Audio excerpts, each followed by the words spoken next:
The worst part about waking up from a coma isn't the pain or confusion. It's realizing that everything you thought was a nightmare is actually your new reality. I learned this the hard way 3 years ago, when I opened my eyes to find myself trapped in a body that felt like it belonged to someone else. My name is Natalie, and I was 26 when a drunk driver decided to play pinball with my Toyota Corolla on a rainy Tuesday evening. I remember fragments: the screech of tires, the metallic crunch of impact, and the strange, weightless feeling as my car rolled down the embankment. Then, nothing. "Welcome back, sweetheart," Mum's voice was the first thing I heard. She was perched beside my hospital bed, perfectly manicured as always, not a hair out of place. "We've been so worried." I tried to speak, but my throat felt like sandpaper. Dad appeared on my other side, pressing a cup of water to my lips. "Easy does it, kiddo. You've been out for almost 2 weeks."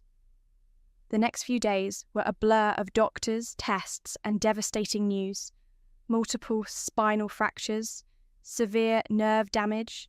The words partial paralysis and long-term rehabilitation floated around my room like unwelcome ghosts. But the good news, Dr. Harrison said, trying to sound optimistic, is that the driver's insurance is paying out a substantial settlement, $600,000 to cover your ongoing care and rehabilitation. Mum squeezed my hand. "We'll handle everything, sweetie.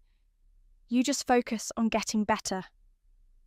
I should have noticed the gleam in her eyes when she said that. My brother Quentin visited a week later, bringing his girlfriend Kayla and his usual larger-than-life presents. "Look who's finally awake," he boomed, making my head throb. "Man, sis, you really know how to get attention, don't you?" "Quentin," Dad warned, but there was no real authority in his voice. There never was when it came to my brother. "What? I'm just saying, it's kind of perfect timing. My new business venture is just taking off and—" "Not now." Mum cut him off, but they shared a look I couldn't quite read. My friend Lena, a lawyer I'd known since college, visited regularly. She helped me understand the settlement details, explaining everything in her calm, methodical way. "You need to be careful with this money, Nat," she said one afternoon when we were alone. "It needs to last." "Mum and Dad are handling it," I told her. "They've set up some kind of trust." Lena's expression tightened. "Let me add something to the paperwork, just in case." "In case of what?" She didn't answer directly, just squeezed my hand. "Trust me on this one." I didn't understand her concern then. I was too focused on the basics, learning to sit up without passing out, fighting through the nerve pain that felt like lightning through my legs, trying to accept that my pre-med dreams were probably over. My physical therapist, Lucia, became my lifeline. She pushed me hard, but knew exactly when to ease up. "Your body is healing," she'd say, "but your spirit needs to heal too." One evening, about a month after I woke up, Dad came to visit wearing his work coat despite the warm weather. As he hugged me awkwardly around the monitors, something fell from his pocket. A bank letter. I managed to snag it when he wasn't looking. The letter mentioned a disbursement adjustment to an account in Nevada. That was strange. We lived in Michigan, and as far as I knew, we had no connections to Nevada. "Everything okay?" Dad asked, noticing my expression. I forced a smile. "Just tired." "Hey, when can we start looking at those specialized therapy programs Dr. Harrison mentioned?" "Oh, well..." Dad suddenly became very interested in his phone. "Your mother's handling all that. We need to be strategic with the funds, you know. Make sure everything's properly invested." That night, I lay awake in my hospital bed, the letter's words burning in my mind. Something felt wrong, but I couldn't quite piece it together yet. I thought about Lena's cryptic warning, about Mom's endless deflections regarding the settlement money, about Quentin's new business venture.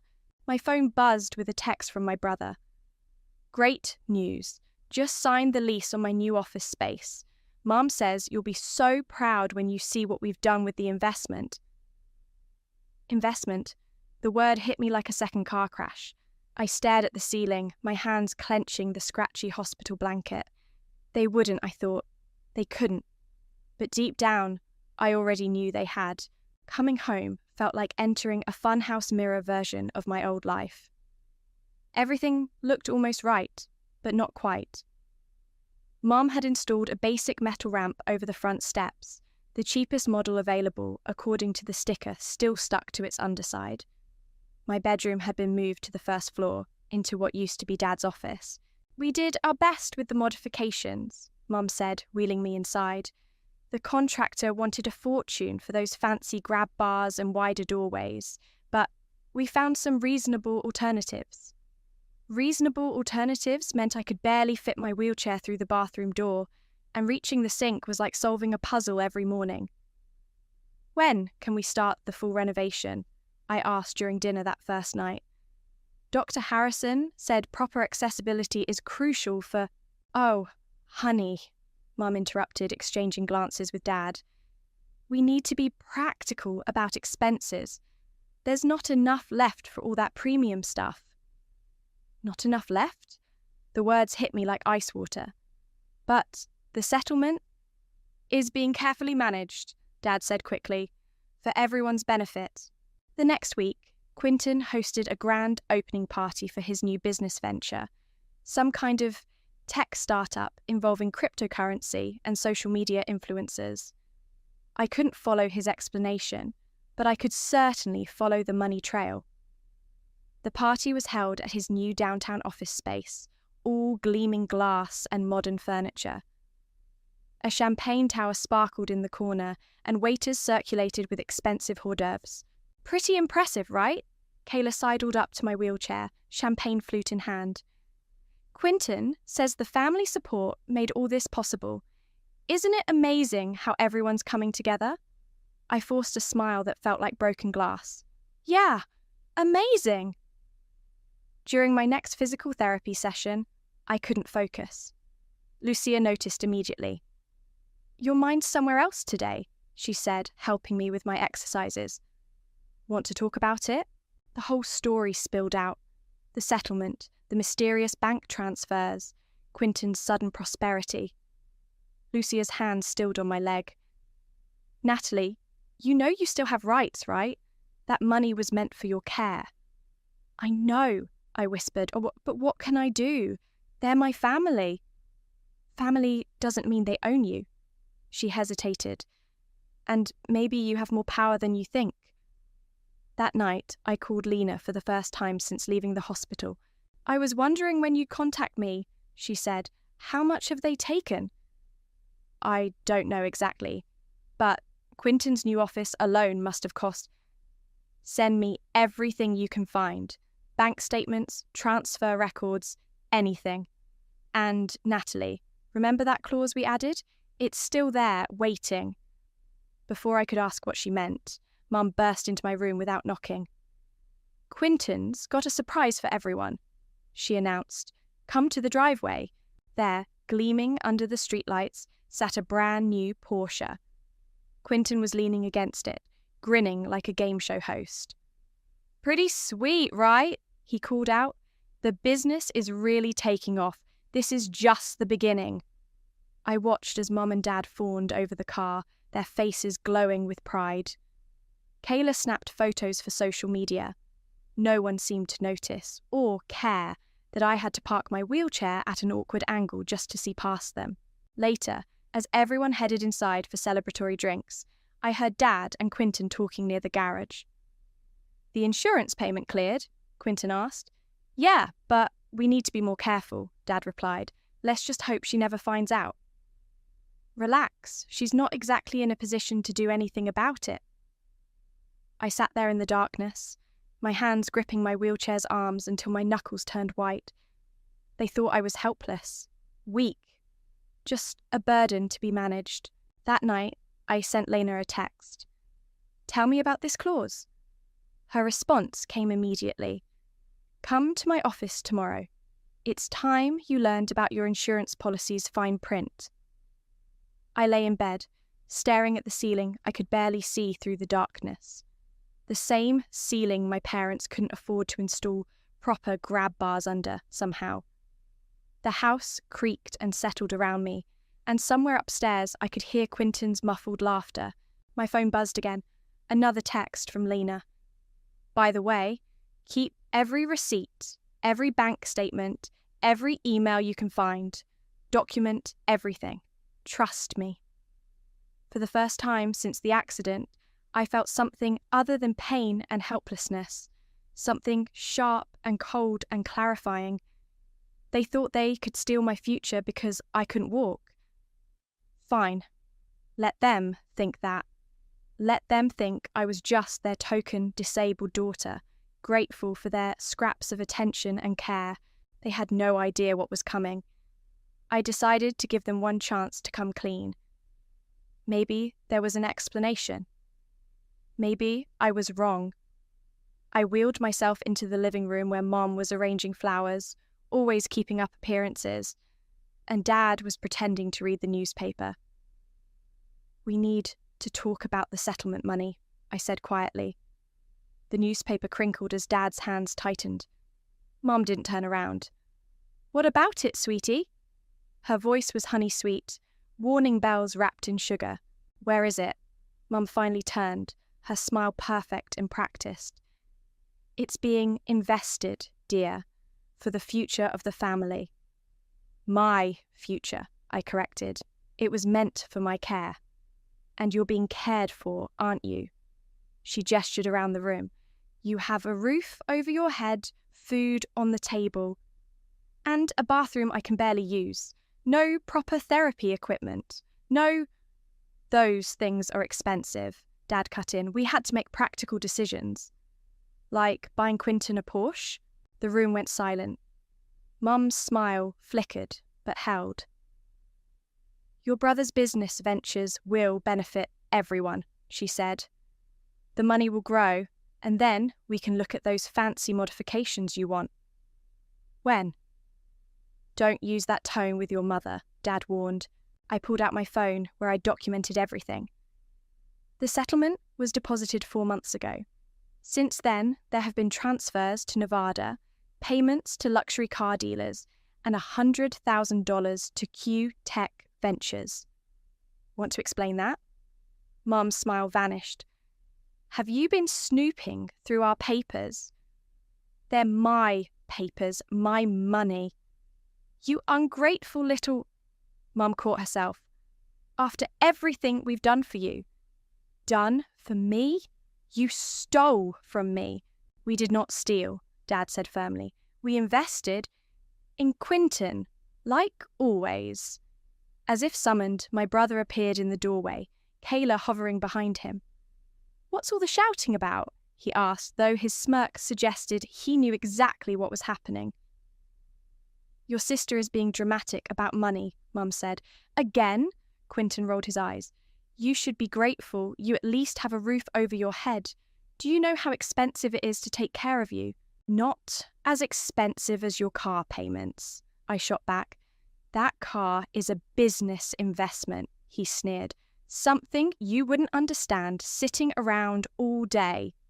I sit around all day because I can't afford the therapy I need. Oh, here we go with the guilt trip. Quentin threw up his hands. You know what? You're lucky we didn't put you in a home. Most families wouldn't deal with this burden. Mom didn't even scold him for saying it. She just stood there, arranging her stupid flowers. I pulled out my phone again and started recording. So, just to be clear, you all think it's okay to use my settlement money meant for my medical care, to fund Quentin's business? We're not having this conversation, Dad said. Why not? Afraid of saying it out loud? The money is tied up in promising ventures, Mum insisted. Everything we've done is for this family's future. My future matters too. Your future is secure, Dad said. You have us. I laughed, and it wasn't a happy sound. Yeah, I have you. Taking my money, treating me like a burden, and expecting me to be grateful for it. Later that night, I heard them arguing upstairs. I wheeled closer to the stairs, recording on my phone. She's getting suspicious, Dad was saying. We need to fix this before she finds out everything. Fix what? Mum snapped. Why, we did what we had to do. Quinton needed the capital, and she wasn't using the money anyway. It was supposed to be for her care. She has care. Basic care is enough. Quinton has real potential. He just needs support to succeed. I sent the recording to Lena immediately. Her response came quickly. Perfect. Keep gathering evidence. The trap is almost ready. I glanced at Dad's tablet, left carelessly on the coffee table. He never was good with technology or passwords. 3 tries later, I was in his email. There it was. A transfer receipt from my trust fund to Quinton's personal account. $200,000 labelled as family investment. I forwarded it to Lena, then wheeled myself back to my room. Through the wall, I could hear Quinton and Kayla laughing about something in the kitchen, probably planning their next vacation with my money. Just wait, I whispered to myself. Keep laughing, keep spending, keep thinking you've won, because Lena was right. The trap was almost ready, and none of them saw it coming. You're pushing yourself too hard, Lucia said during our therapy session, but I could tell she was impressed. 3 sets yesterday? 4 today? I need them to think I'm getting weaker, I explained, powering through another rep. The more helpless they think I am, the less they'll suspect. Lucia checked that the door was closed before speaking. Lena called me, asked if I'd testify about your reduced therapy schedule and the impact it's having on your recovery. Will you? She squeezed my shoulder. Every damn word will be true. At home, I played my part perfectly. I dropped things more often, asked for help with basic tasks, acted increasingly dependent. Mum ate it up, cooing over me like I was a child. See? She told Dad one evening. She's doing fine with the basic care. We made the right choice. I recorded that too. Lena's office was my sanctuary. We met weekly, building our case piece by piece. The clause is beautiful in its simplicity, she explained, spreading papers across her desk. If fraudulent use of settlement funds is proven, the court can authorise seizure of any asset used as collateral in the trust agreement. And what asset was that? Her smile was razor-sharp. Your parents' house. They signed it over as guarantee when they became trustees. Probably didn't even read the fine print. They never do, I said. They're too used to being in control. Right on cue, my phone buzzed with a text from Mum. Quinton's hosting an investor meeting at the house tonight. Please stay in your room. We need to make a good impression. I showed Lena the message. She started typing on her computer. Perfect timing, she said, because guess what your brother's investors don't know? His company's being funded with stolen medical settlement money. One anonymous tip to the SEC and... Not yet, I said. We need one more piece. That night, I pretended to sleep through the investor meeting, but my phone was recording everything through the thin walls. The initial capital came from family support, Quinton was saying. We believe in investing in our own. Substantial investment, someone commented. Family must really believe in you. Oh, they do, Quinton laughed. Let's just say we had a windfall, and we knew exactly how to put it to good use. The next morning, Mum and Dad were huddled in the kitchen, talking in low voices. We need another 100,000, Dad was saying. The first round investors want to see more skin in the game. We can take out a second mortgage, Mum suggested. The house has plenty of equity. I wheeled myself to Lucia's office instead of our usual therapy room. They're going to take out another loan, I told her, using the house as collateral. The same house that's already collateral for your trust, she said, understanding immediately. Does Lena know? Texted her on the way here. She says it's perfect. The more debt they pile on, the harder they'll fall. I worked extra hard in therapy that day, but made sure to wince and struggle when Mum picked me up. Maybe we should scale back the sessions, she suggested, watching me fake grimace as I transferred to the car. They're clearly too much for you. Whatever you think is best, Mom. At home, I found Dad's tablet again. This time, there was an email thread about the new loan application. He'd even attached a photo of his driver's license for verification. I forwarded everything to Lena. Her response was immediate. Got it. All the pieces are in place. Ready when you are. I looked around the house. The house they'd signed away without reading the fine print. The house they were about to borrow against, not knowing it was already forfeit. My phone buzzed again. Mum, Quinton's investors loved the presentation. They're going to fund his next phase. All our sacrifices are finally paying off. I wheeled myself to the window, watching Mum and Dad help Quinton load presentation materials into his Porsche. They were laughing, celebrating another win for their golden boy. Hey, sis, Quinton called out, seeing me at the window. Thanks for staying quiet last night. Wouldn't want your wheelchair ramps ruining the aesthetic, right? I smiled and waved. Let them think I was the grateful, quiet daughter. Let them think I was weak. I opened my laptop and typed a single email to Lena. Do it. Her reply came seconds later. Papers will be filed in the morning. Are you sure you're ready? I looked at my reflection in the window. The daughter they thought they could steal from. The sister they thought they could silence. The woman they thought they had broken. I'm ready. The trap was set, and tomorrow it would snap shut. The bank liaison arrived at exactly 9:06 a.m., her heels clicking on our front walkway. I watched through the window as Mum opened the door, perfect hostess smile in place. Mrs. Boyd, I'm Amanda Torres from First National. I'm here about the property inspection. Mum's smile flickered. Property inspection? We haven't scheduled anything. It's a standard procedure before asset seizure, Amanda explained, consulting her tablet. As per the court filing this morning. Court filing? There must be some mistake. I wheeled myself into the foyer. No mistake, Mom. The colour drained from her face. Natalie, what did you do? I protected my future, since you wouldn't. Dad emerged from his study, drawn by the commotion. What's going on?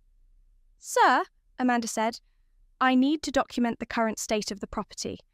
The court has authorised an inspection in preparation for potential seizure under Trust Violation Clause 247B.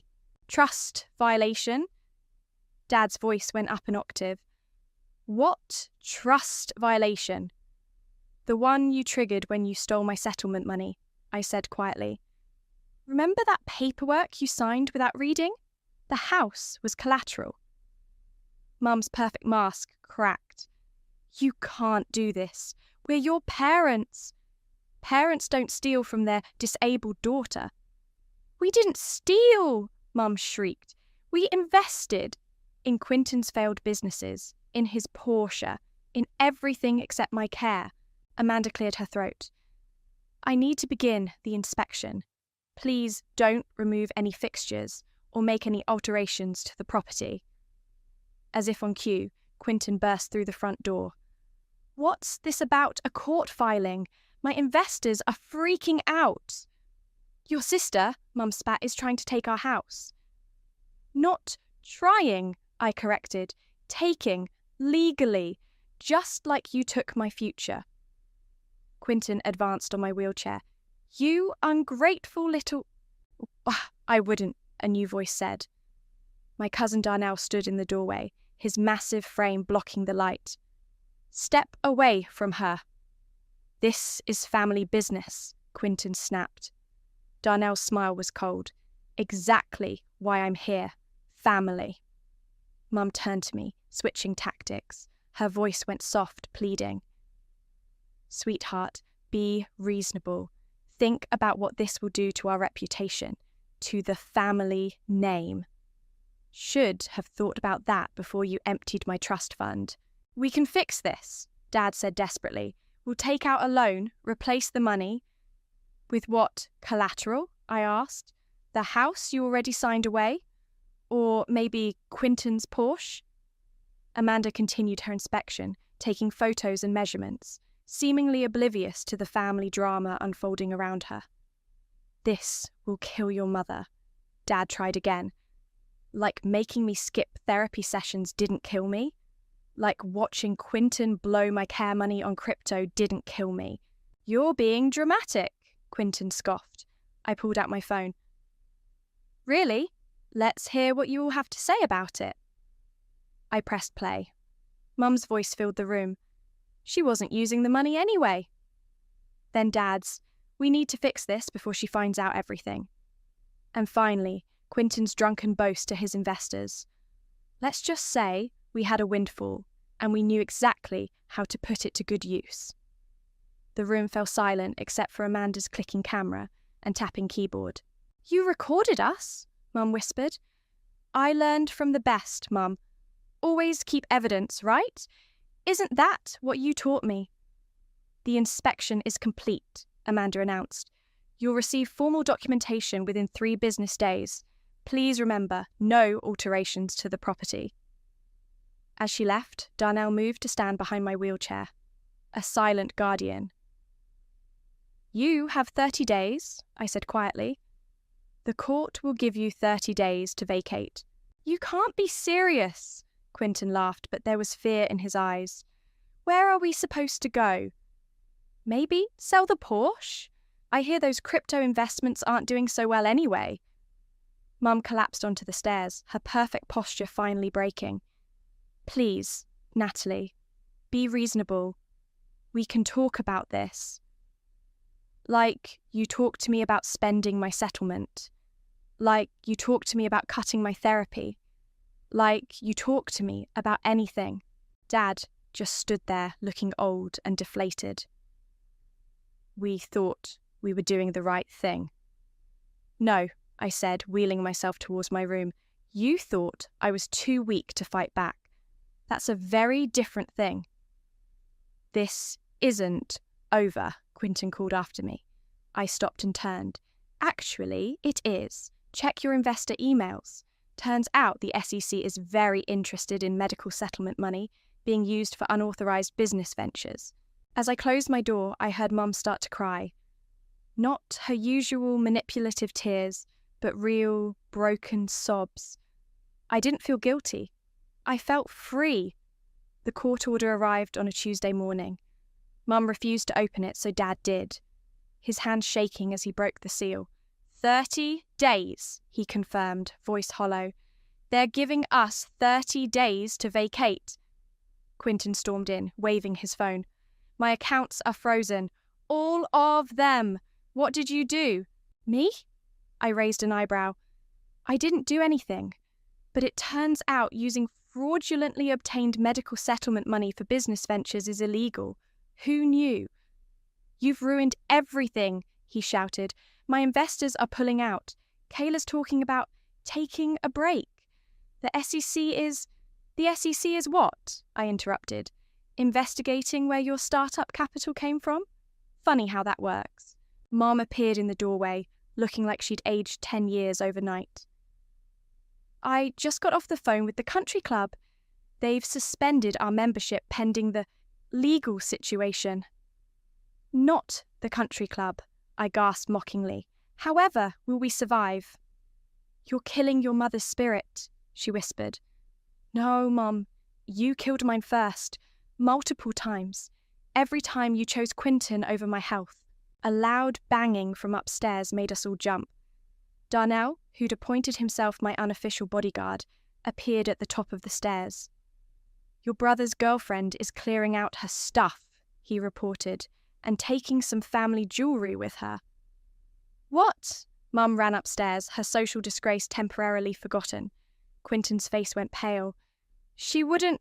Oh, but she did, Darnell smiled. I watched her pack up your grandmother's pearls and that vintage Rolex.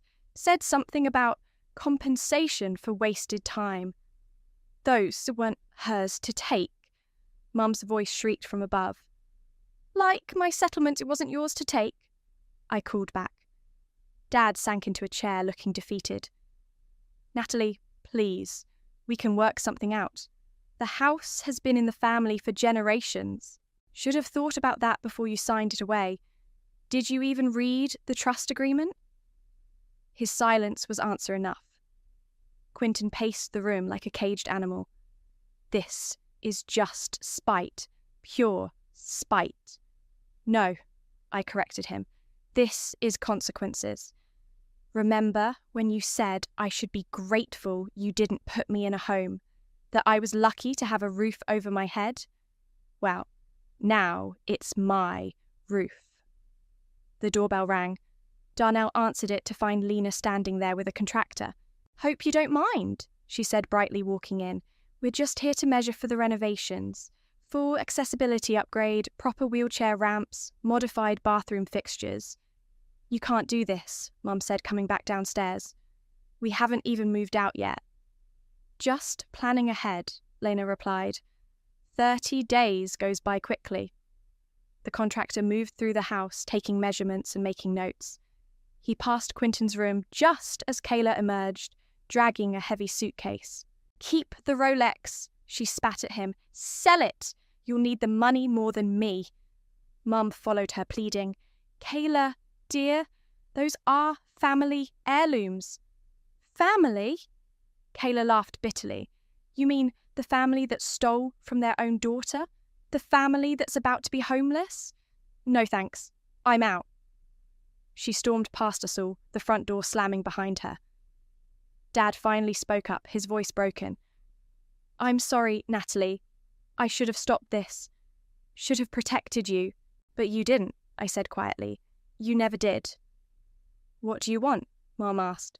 Money? We'll find a way to pay you back. I want what was already mine. My settlement, my independence, my future. And our future? Quentin demanded. Where are we supposed to go? Maybe try one of those budget apartments you said would be good enough for me. The ones you suggested when you wanted to sell this house for your business? The contractor finished his measurements and approached me. We can start work in about 5 weeks. Full accessibility throughout. Therapy room in the converted bedroom, everything up to medical code. Perfect, I said.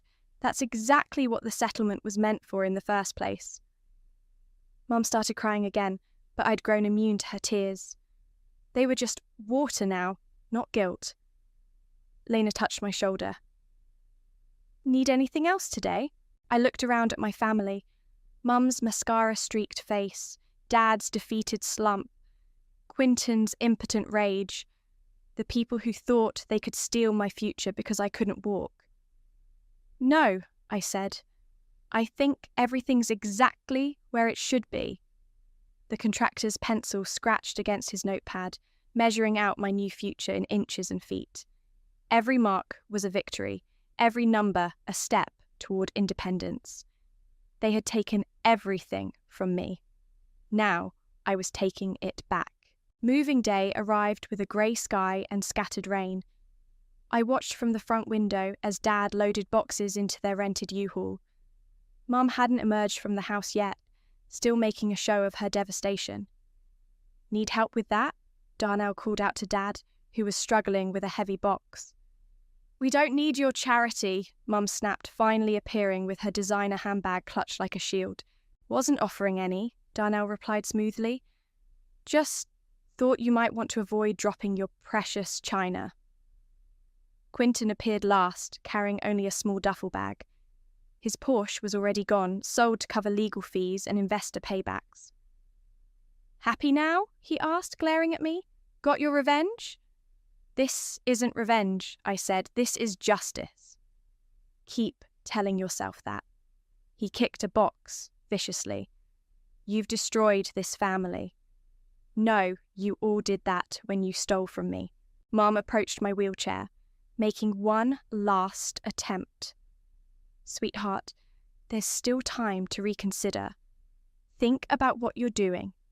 Think about motherly love. Motherly love? I cut her off. Was it motherly love when you cancelled my therapy sessions to pay for Quentin's office furniture? Was it motherly love When you watched me struggle in a bathroom I could barely use while spending my settlement on his failed ventures? We were trying to secure everyone's future. No, you were betting my future on Quinton's dreams. How'd that work out? Dad paused in his loading. Natalie, please. Your mother's heart. Don't, I warned. Don't you dare make me the villain here. You had choices. You made them. These are the consequences. Lucia arrived then, carrying supplies for our afternoon therapy session. She'd be using the newly converted bedroom, my old bedroom, as a proper therapy space. Perfect timing, I said. You can help me check out the renovations. This is still our home, Mum protested weakly. Not anymore, Lena said, appearing with the final paperwork. As of noon today, the property transfers fully to Natalie. You need to be out by 2 p.m. Mum collapsed onto a chair, one of the few pieces of furniture remaining. Where did we go wrong? You want the list chronologically or alphabetically? I asked. You harbour such hate in your heart, she whispered. No, Mom, this isn't hate. This is balance. This is what happens when you treat your daughter like an ATM and expect her to thank you for it. Quinton stormed out, slamming the door hard enough to rattle the windows. Through the glass, I watched him walk away. No car to drive off in, no girlfriend to run to, no investors to bail him out. Dad finished loading the last box. The apartment's not much, but we'll manage. Like I had to manage? I asked, with inadequate care and empty promises. He looked at me for a long moment. I failed you. I see that now. Yes, you did. I'm sorry. I know, but sorry doesn't pay for the therapy I missed or the independence you stole. Mom finally stood, straightening her designer clothes, probably the last ones she'd be able to afford for a while. This house has been in our family for generations. And now it's in my part of the family, I said. The part you forgot about while chasing Quinton's dreams. They left quietly after that, the U-Haul coughing to life in the driveway. I watched them pull away, Mom not looking back, Dad checking the rearview mirror one last time. Lucia wheeled me through the house, now fitted with proper ramps, wider doorways, and all the modifications that should have been done months ago. How does it feel? She asked. Like justice. Darnell started bringing in my new medical equipment, a proper therapy table, exercise machines, everything the settlement should have bought in the first place. The mail arrived as we were setting up. Among the envelopes was a letter from a funeral home. I opened it with trembling fingers. Your Aunt Margaret passed last week, Lena explained, having known about it already. She left you something. Inside was a notice of inheritance, a second chance at security, but there was a condition, full severance of ties with Mom. She knew, I whispered. Aunt Margaret knew what they were doing. What are you going to do? Lucia asked. I looked around my house, truly mine now, set up for my needs, not their greed. The therapy room waited, properly equipped. The accessible bathroom gleamed. Everything was as it should have been from the start. I lit a candle in the window, watching the flame flicker. The inheritance letter waited for my answer, but I wasn't ready to give it. Not yet. Some choices, I'd learned, deserved time to breathe. The autumn wind rustled through my newly installed automatic doors as I wheeled into my home office. My laptop displayed a fresh email from Lena. Another update about Quinton's legal troubles. The SEC investigation had expanded, and his investors were filing their own lawsuits. My phone buzzed, a text from Mom. Your brother might have to declare bankruptcy. Please, we need help. I set the phone down without replying. The last 3 messages had been similar. Pleas for money, attempts at guilt, desperate bargaining. The doorbell rang. Darnell answered it, then called out, It's Lucia, and someone else. I wheeled into the living room to find Lucia standing with a young woman in a wheelchair. This is Sarah, Lucia said, Remember how we talked about using part of the house as a therapy centre for others? Sarah smiled nervously. I heard what you did. Standing up to your family like that. It gave me courage to fight my own insurance battle. Before I could respond, another text came through, this time from Dad. Saw your interview in the Disability Rights newsletter. Proud of you. I know that doesn't make up for anything. He was right. It didn't.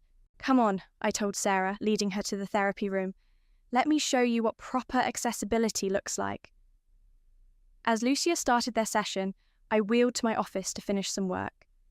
I'd found a remote position in patient advocacy, helping others navigate the medical system I'd learned to fight. The mail arrived, another letter from the funeral home about Aunt Margaret's inheritance. The deadline for accepting the conditions was approaching. A knock at the door interrupted my thoughts. Through the security camera, I saw Kayla standing there, shifting nervously. What do you want? I asked through the intercom. To apologise, she said, and to return something. I let her in.